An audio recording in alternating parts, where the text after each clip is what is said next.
لاطینی امریکہ کے جنگل کا یہ علاقہ ڈیرین گیپ ہے، جسے عبور کرنے کے خواہشمند مہاجرین کی تعداد میں بتدریج اضافہ دیکھنے میں آ رہا ہے۔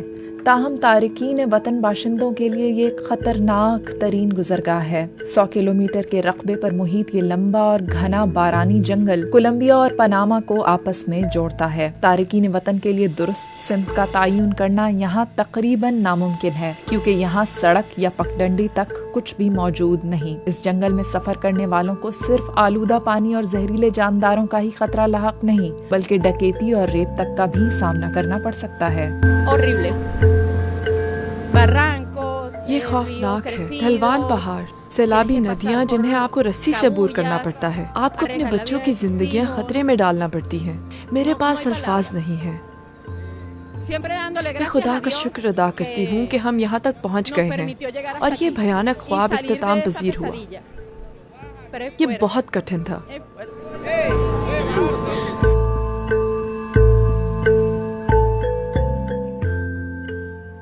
اس جنگل کو عبور کرنے والے تارکین وطن کو پاناما کے حکام استقبالیہ مراکز پر منتقل کر دیتے ہیں۔ تھکن سے چور ان تارکین وطن کو رجسٹریشن کے بعد فوری مدد کی ضرورت ہوتی ہے، تاہم زیادہ تر اس کے بعد اپنا سفر جاری رکھنے میں آزاد ہوتے ہیں۔ ان کا خواب ہوتا ہے امریکہ میں ایک بہتر مستقبل۔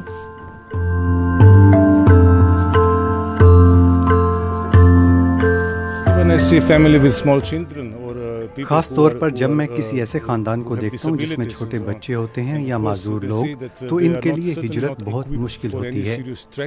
یہ ایک بہت بڑا المیہ ہے۔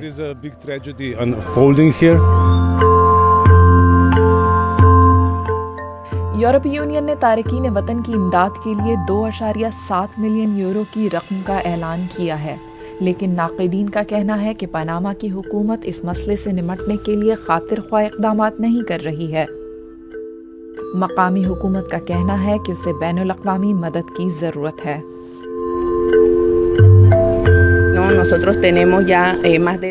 ہم 2 سال سے زائد عرصے سے یہ کوشش کر رہے ہیں کہ علاقائی اور بین الاقوامی سطح پر اپنے خدشات کا اظہار کریں تاکہ لوگ اس انسانی المیہ کے بارے میں جان سکیں۔